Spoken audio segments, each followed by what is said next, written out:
Division 1 is now in session. Be seated.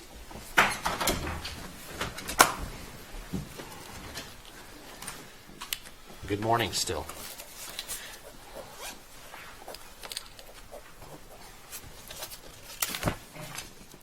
Now is the time set for oral argument in cause number 1CACV160090.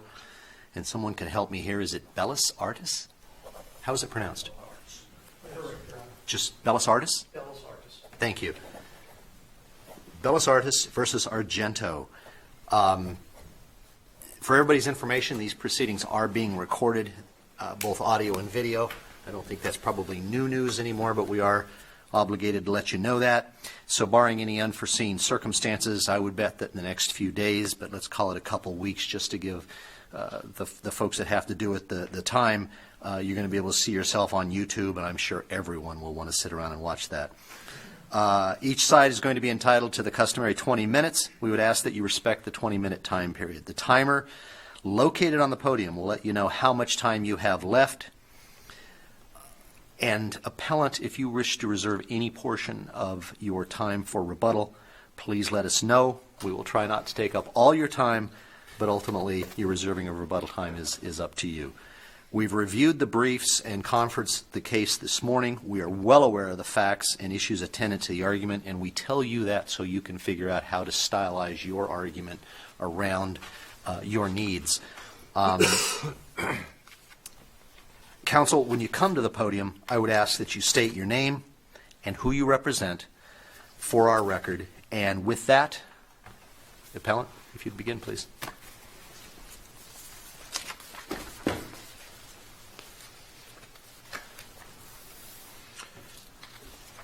Thank you, Justice Jones.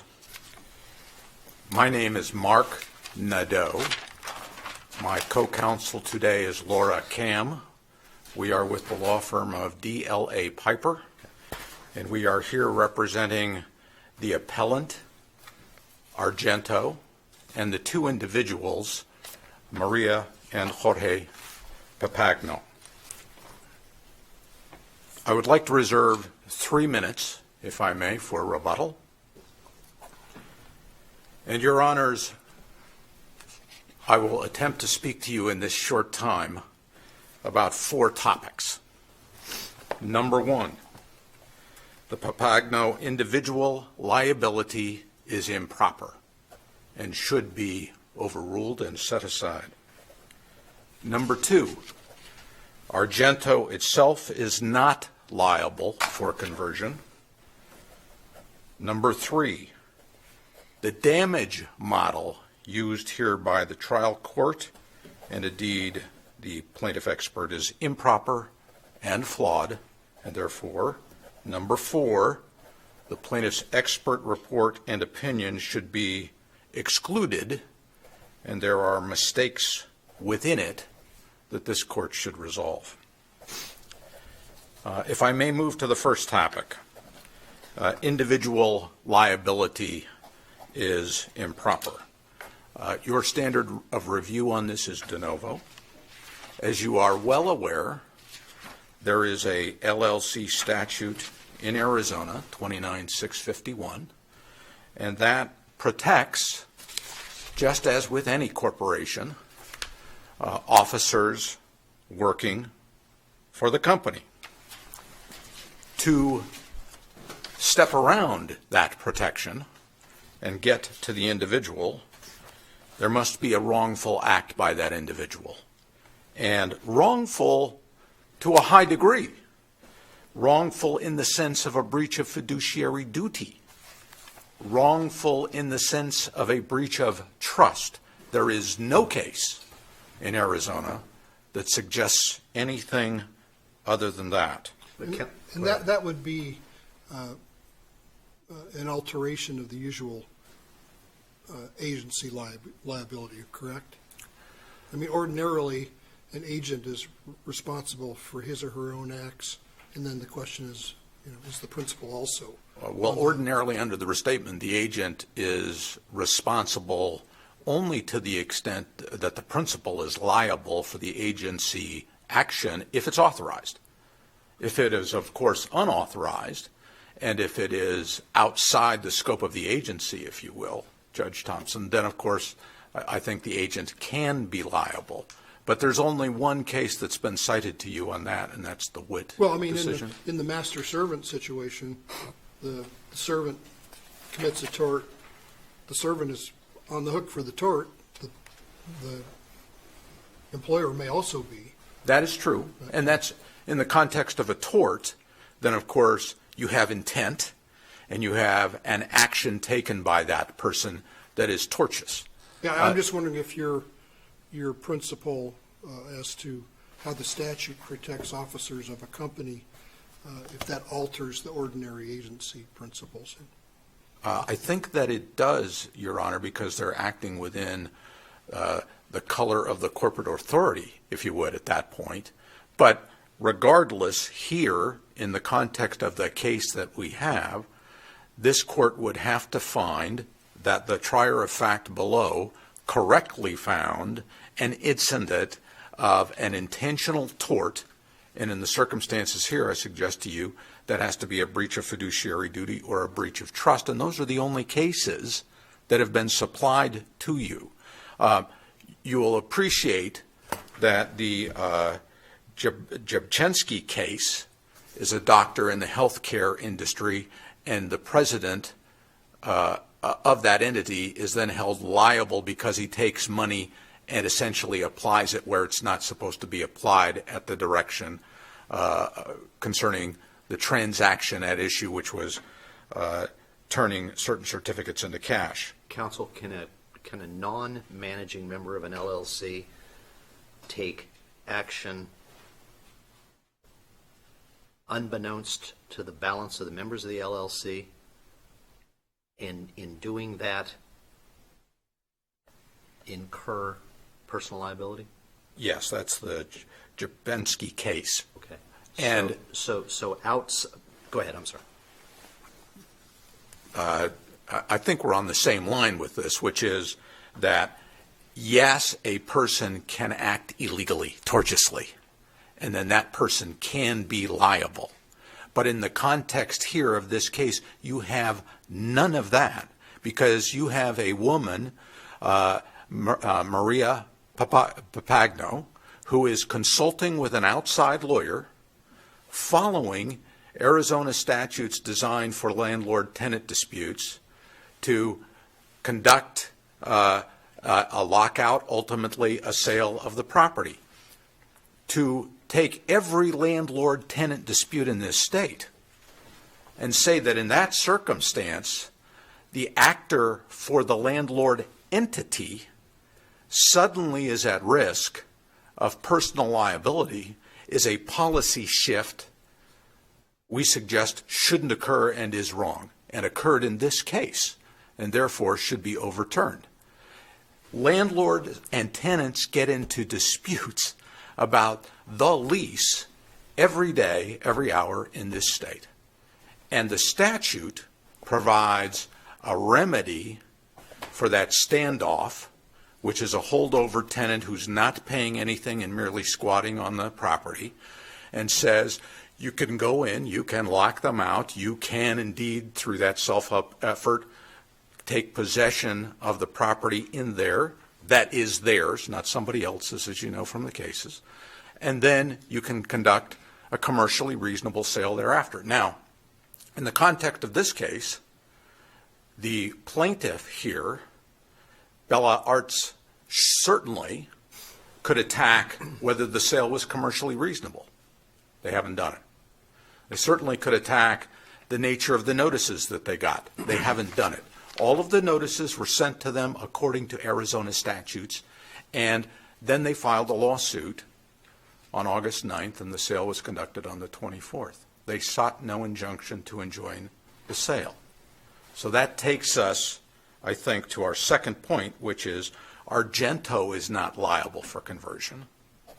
If you have Maria consulting with her outside lawyer and acting on behalf of the entity to conduct a lockout and then ultimately the sale, all in keeping with Arizona statutes, you're acting just like any other landlord might.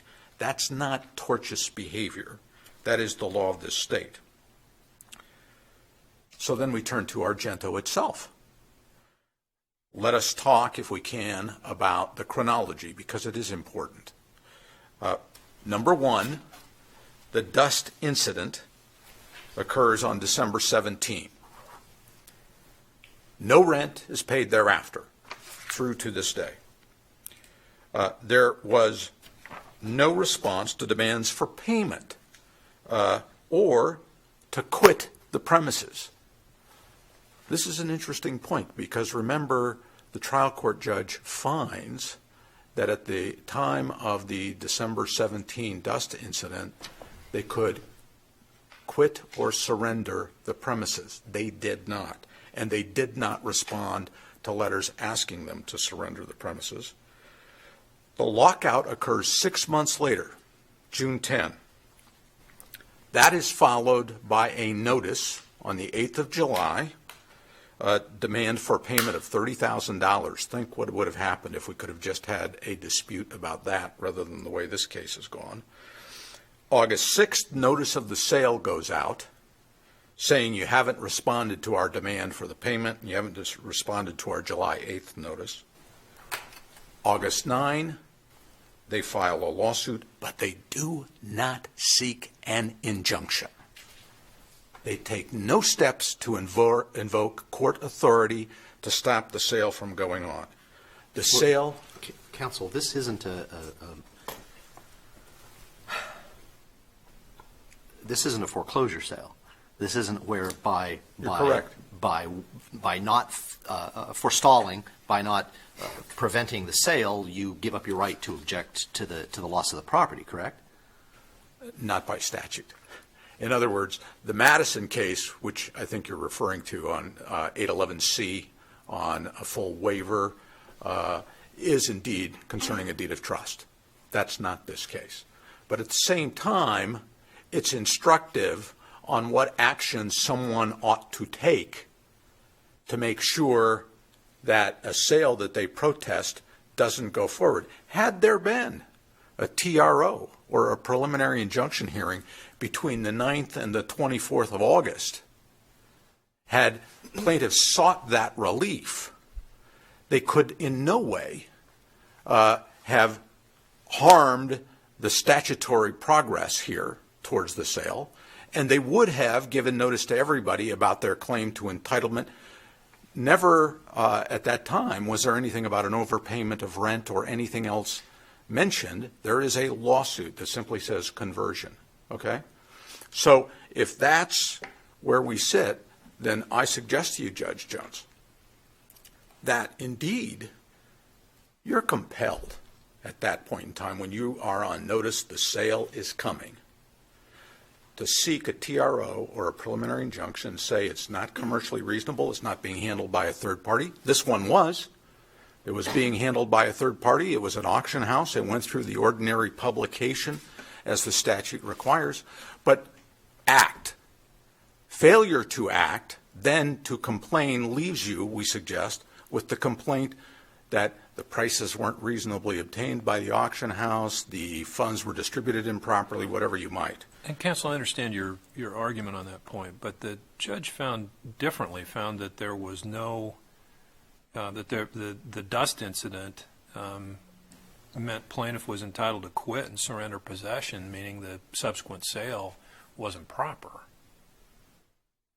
So I get your point that, you know, that your argument that the challenge is for a sale that's conducted after a breach with notice should be limited to certain sort of remedies, but that assumes that the sale itself is proper, and the court found it wasn't.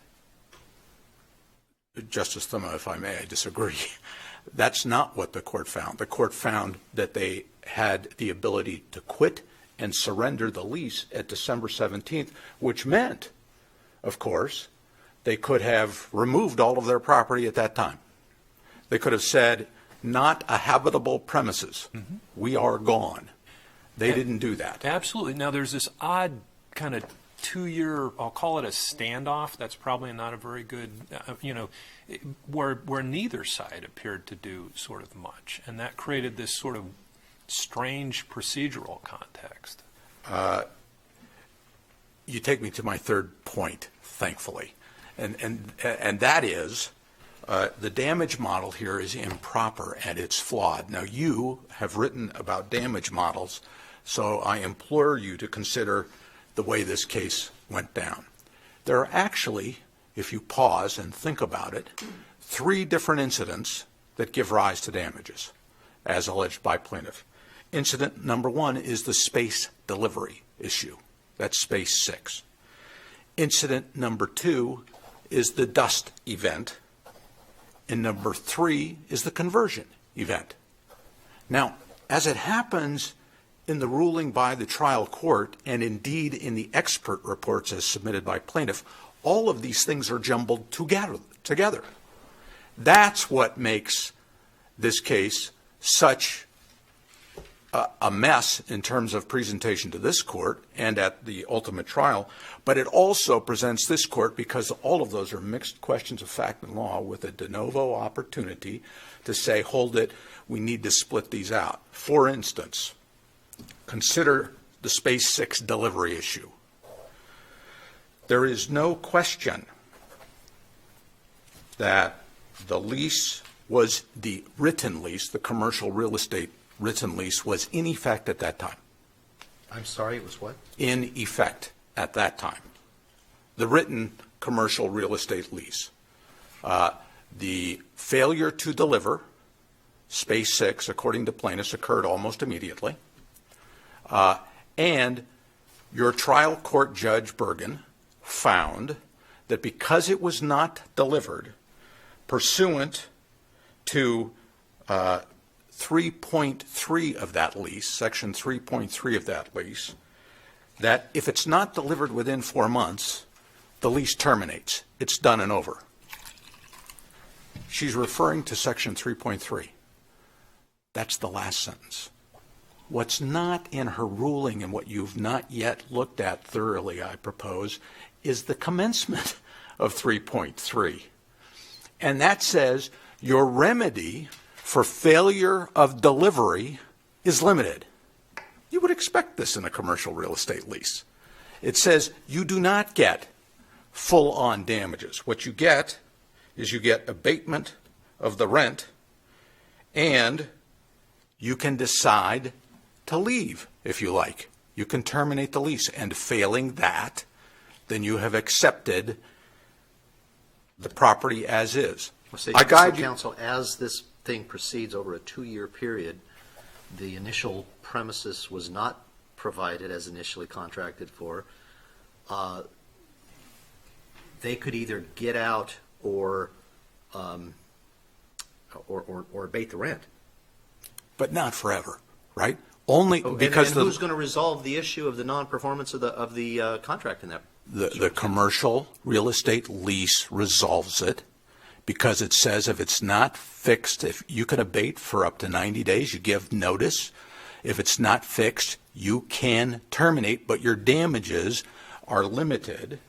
And allow me, if I may, to read it to you, because it is important.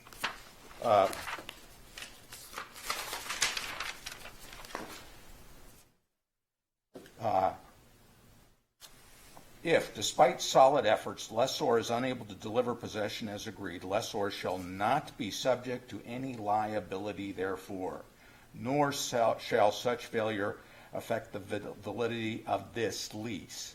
Lessee shall not, however, be obligated to pay rent or perform its other obligations until lessor delivers possession. Then it goes further, Judge, and it goes into the body of 3.3, available to you, and it says if it's not provided, then you can terminate and quit the premises. But it's a limitation of liability provision. That's the whole basis of it, and that lease was in place at the time. I ask you to consider one other thing, and that is... I seem to recall that we interpret provisions like that carefully and not in the direction of damages limitations.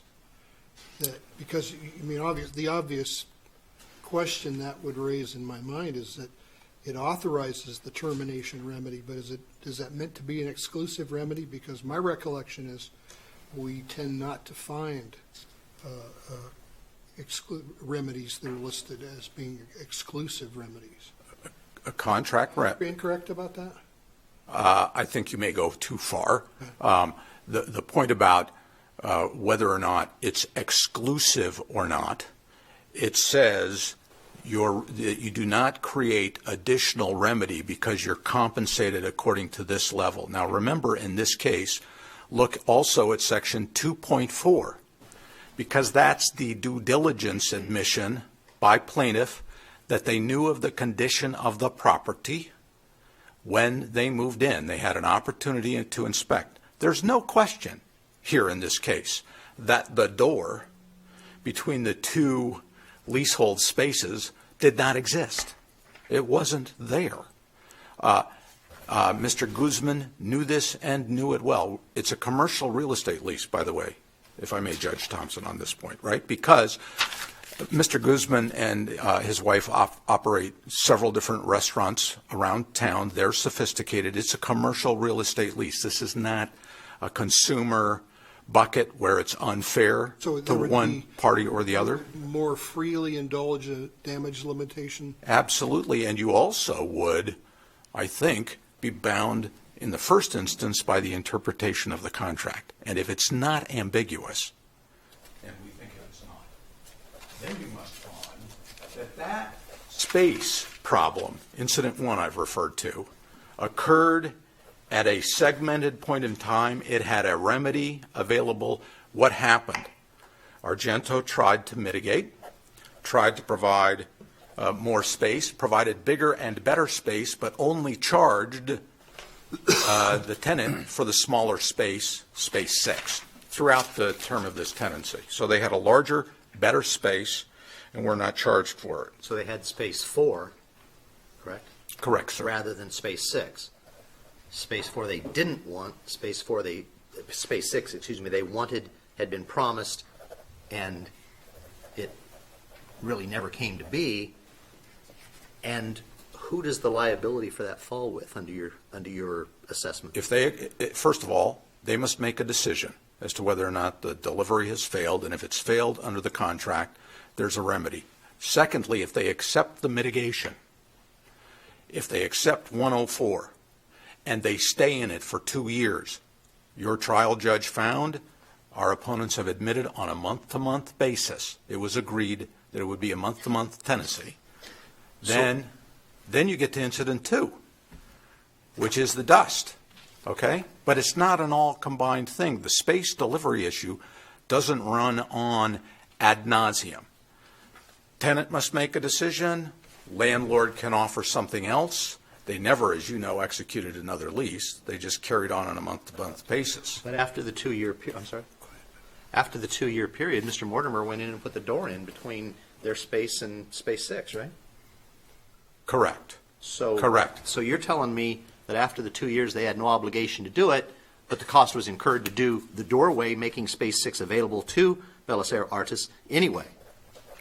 Because there was another tenant that came along who wanted to rent the space for up front with all the glass, the showroom area.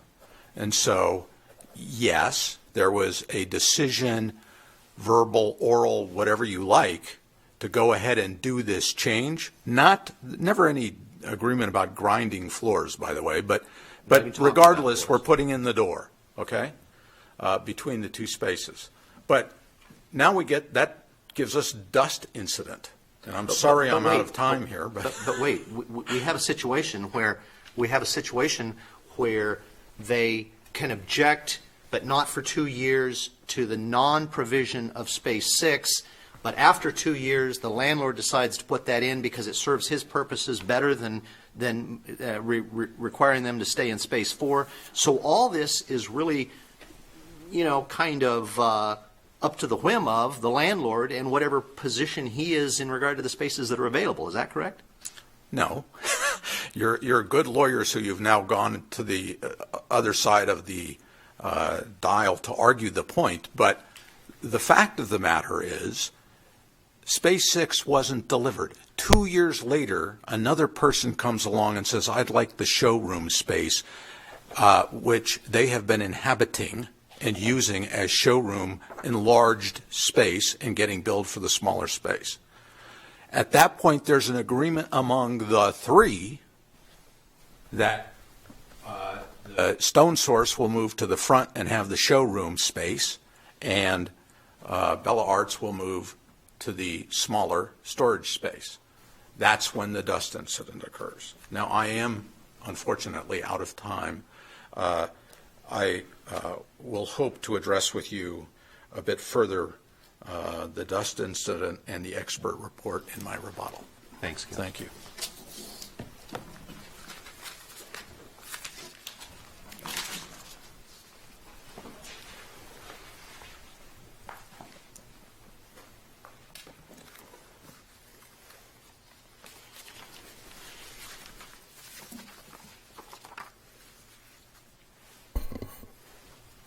May it please the Court, my name is Garrett Olexa, and I'm here on behalf of the appellee, BELLAS ARTES. The appellant's primary arguments, Your Honors, are built on a view of the facts that this Court cannot accept because they're inconsistent with the findings of the trial judge. And the trial judge's findings are supported by the evidence, and therefore they're not clearly erroneous. And therefore, this Court is bound by those findings. ARGENTO began its argument here today addressing an argument that there was no personal liability for Ms. Papagno on behalf, because she purportedly acted on behalf of the LLC. Well, Counsel, I'm looking at 29-651. It seems to merely say that an officer or manager is not liable just because they are an officer or manager.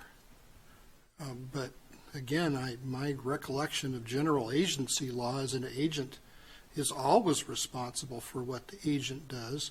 The question is usually whether there's another party on the hook for what the agent does. Have I got that right? I believe so, Your Honor. The agent is still on the hook, but it's not just the agent, it's the principal that's on the hook for the agent's conduct. Well, that's the second question under the outline that Argento's lawyer gave us. Well, I think, Your Honor, what the trial judge cited to was a case called Maloof out of the Arizona Supreme Court. And significantly, in their brief, they never even respond or address the Maloof case. In the Maloof case, the Arizona Supreme Court said it is well settled that an officer may be held liable for the torts of the corporation if she is authorized or participated in the actions. Significantly, Judge Bergen found in paragraph 18 of her order that Maria specifically authorized and participated in both the lockout as well as the sale of the equipment, therefore meeting the well-settled law that was established in Maloof. Again, here today, they haven't even addressed the Maloof case. Counsel, does the act of the individual, the agent, does it have to be contrary to the interests of the LLC? Can it act consistent with the interests of the LLC and still be personally liable? It doesn't have to be inconsistent with the interest of the LLC. The LLC, as long as it's a tortious conduct, or if it gives rise to conduct that results in the breach of the contract, the LLC is responsible for the agent's conduct. Right, but my point is, usually the question we're talking about is the principal on the hook?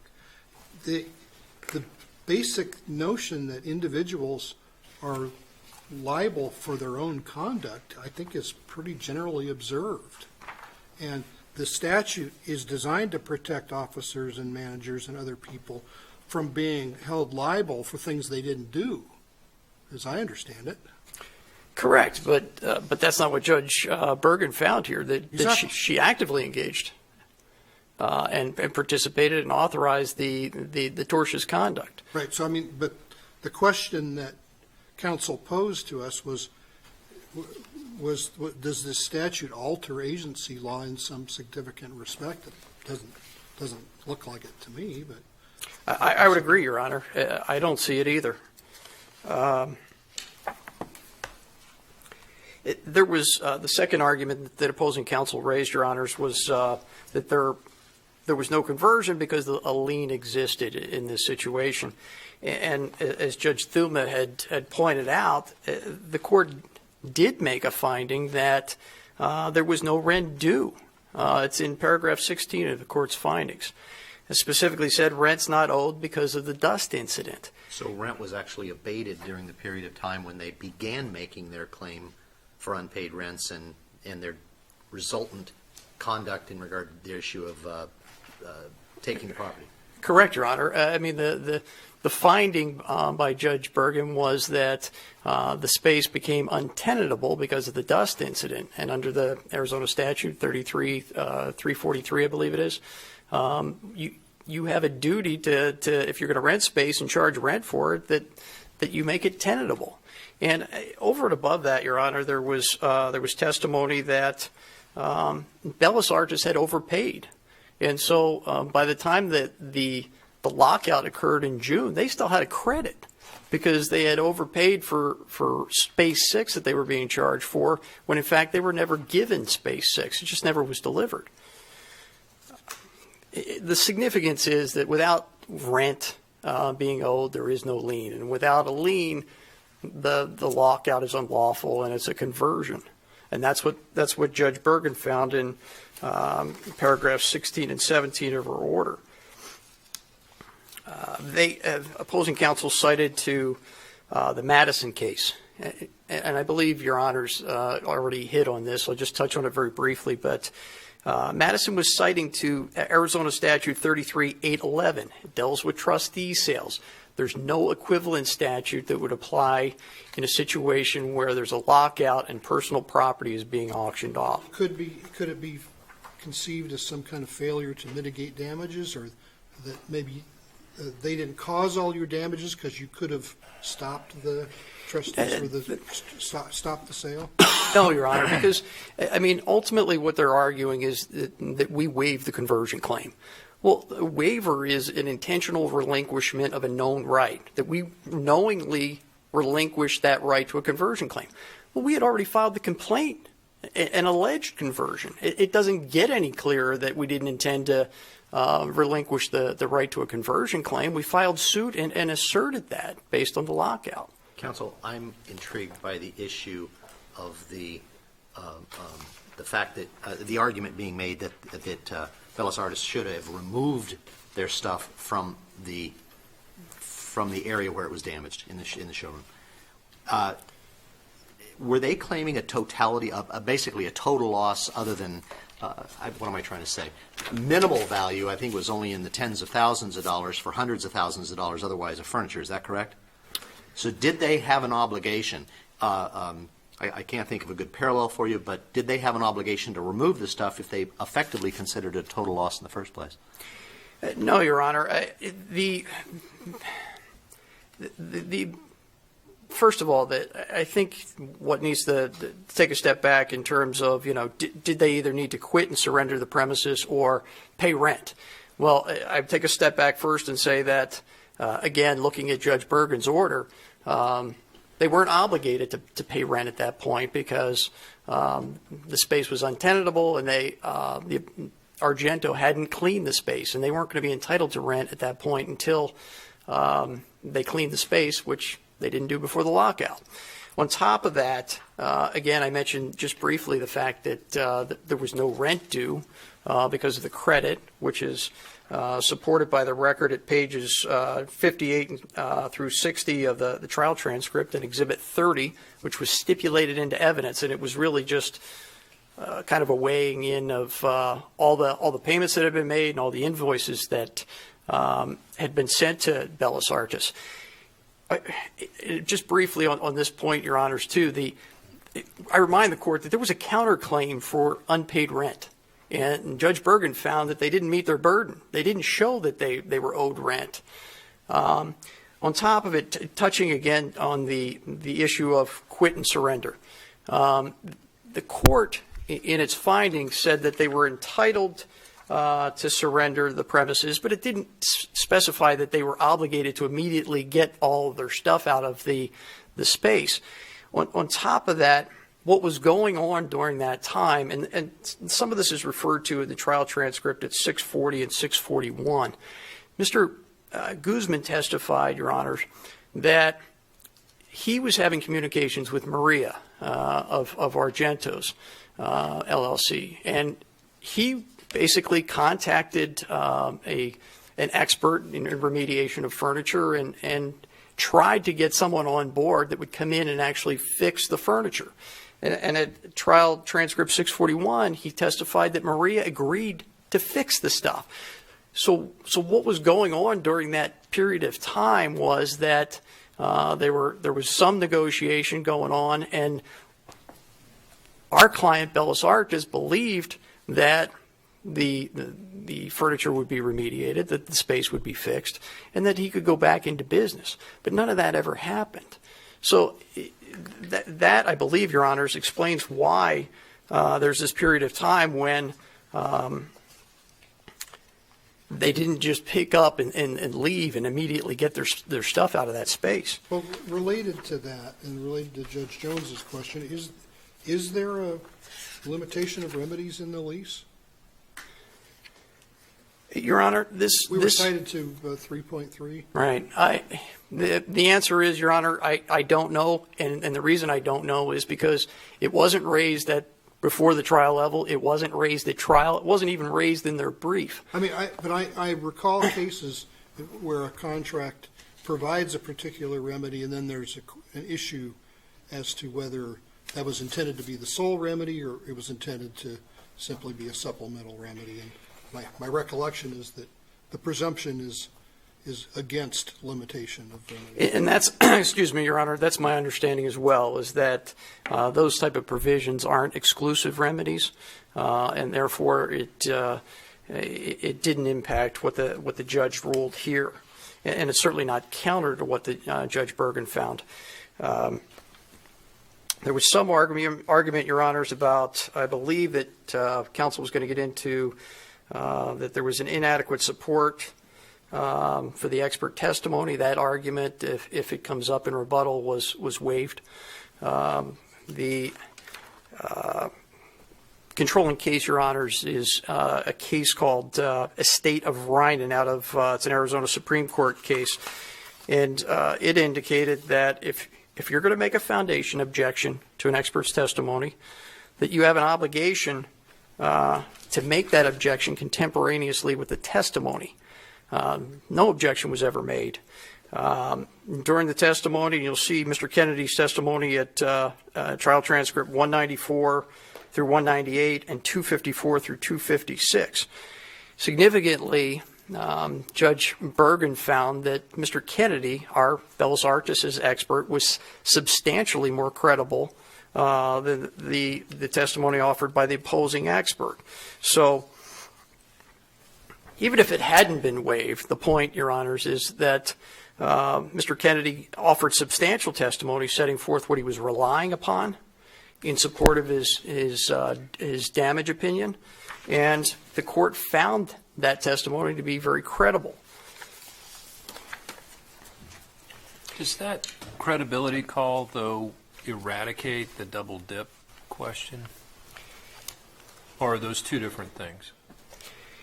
I think they go hand in hand, Your Honor, because as part of the whole double dip, and I really think it is a factual question, not a legal question. We're not here arguing that there can't be a double recovery. We're arguing, their argument really turns on the fact that they're saying that Mr. Kennedy's testimony actually created this double dip. Well, in the trial transcript, Your Honor, at 230 and 232, you'll see Mr. Kennedy's testimony where he actually explains why it's not a double dip. And so I think that You then take Judge Bergen's findings at paragraphs 15 and 19, where she found our experts substantially more credible, and you can infer from that the credibility finding that he understood what he was doing. He didn't make a double dip, and ultimately she adopted his opinions as to what amount of damages to award. And I guess my question is a little different than that. What if she found him credible, but he was just flat wrong? This absolutely was a double dip. Is your argument the same? And I know that's not your argument today. Right. I think that I understand the distinction, Your Honor, that if in fact he was truly wrong, that's a distinction between finding of credibility. But my point was simply that we're entitled to reasonable inferences that can be drawn from the court's findings in support of the court's findings. And I think when you look at the testimony from Mr. Kennedy that I cited the court to, he explains that he said he included the cost of buying the inventory in a lost profit calculation because he was demonstrating that Bellas ARTES bought the inventory, sold it, made a profit on the sale, and then replenished the inventory before he got to the loss of inventory calculation. And that's a very reasonable approach to it. And therefore, from a factual standpoint, it's well supported that it was not a double dip. My opposing counsel had mentioned the argument about taking space 4 in lieu of space 6. There was never an agreement to take space 4. The significant findings, Your Honors, by Judge Bergen were in paragraphs 6, 7, and 14. And specifically, in paragraph 6 of her findings, she said that Bellas ARTES refused to execute the proposed second amended lease, which would have been the lease of space 4. He completely said, I don't want space 4. Paragraph 7 of the court's findings, Argento repeatedly promised to deliver space 6 and acknowledged that space 4 was showroom space and unsuitable for a workshop. And that's in fact what Bellas ARTES needed. They needed a workshop. In paragraph 14 of the court's findings, she went on to say that Bellas ARTES acted very reasonably in staying in space 4. In other words, it didn't have a choice. It was getting fined by the city of Scottsdale for trying to leave furniture outside, and yet he continued to get promises that they're going to be delivering this warehouse space and workshop space that was space 6, but he had nowhere to go. And those findings by the court, Your Honor, they're supported in the record abundantly. I mean, if you look at pages 40 of the transcript, page 462, page 48, 49, 53, 66, 487, 49, and I can get into what's in those, but my point, Your Honor, is the factual findings by the judge are well supported by the record, and that's significant because those findings aren't clearly erroneous, and those findings clearly drive and control the issues that they've raised here.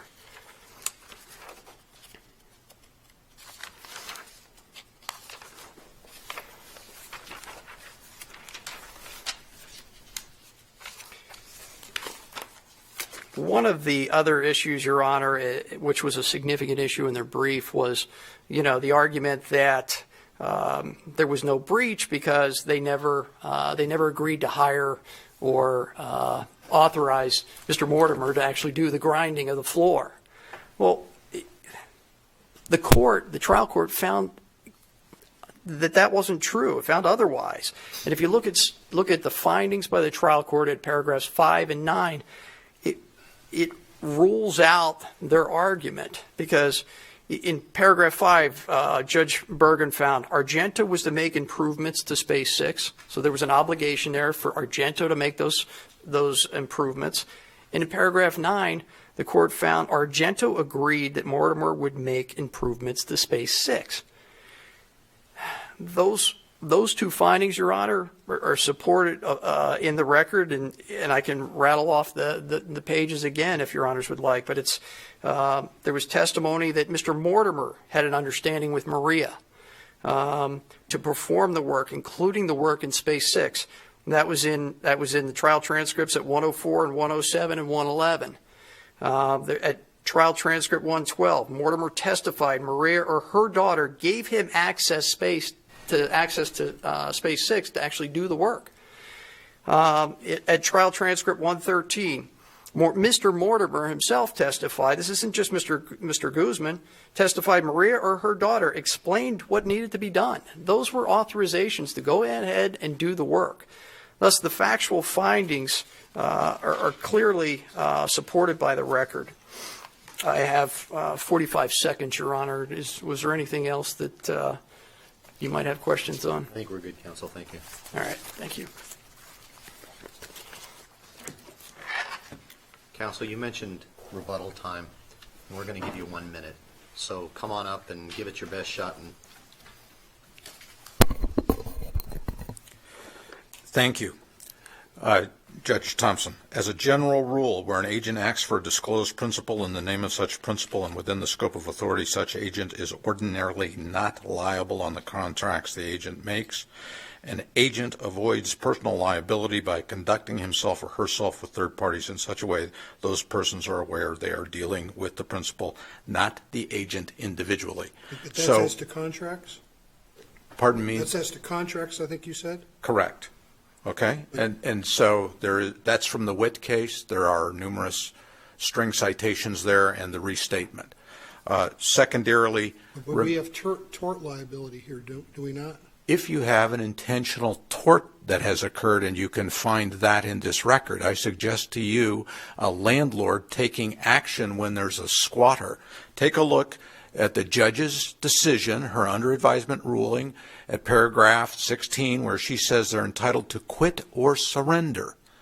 They didn't do either. They didn't ask for money. They didn't quit. They didn't surrender. They're squatting and not paying. So she consults an outside lawyer. The outside lawyer comes in and they evoke ARS 33-361 and follow it through. That's not tortious behavior for a landlord with a tenant. Counsel, give us your last comment. You said there were two issues. You've given us one of them, correct? The double dip, if I may. First, there's a business valuation for $139,700. That includes everything on a business valuation. So that's $139,700. There's no question then that on the lost profits analysis, coupled with an inventory assessment that contains a lost profits analysis and combines all of those numbers, that you've now done a conglomerate of various damage models, and instead of picking one or the other, this judge combined them all, took them, and therefore made a literal mathematical and damage model mistake. Thank you. Thank you. Not a simple fact pattern, folks. Thank you for your instruction for us today, your argument. We're going to take the matter under advisement at this time, and we will rule in due course. Thank you.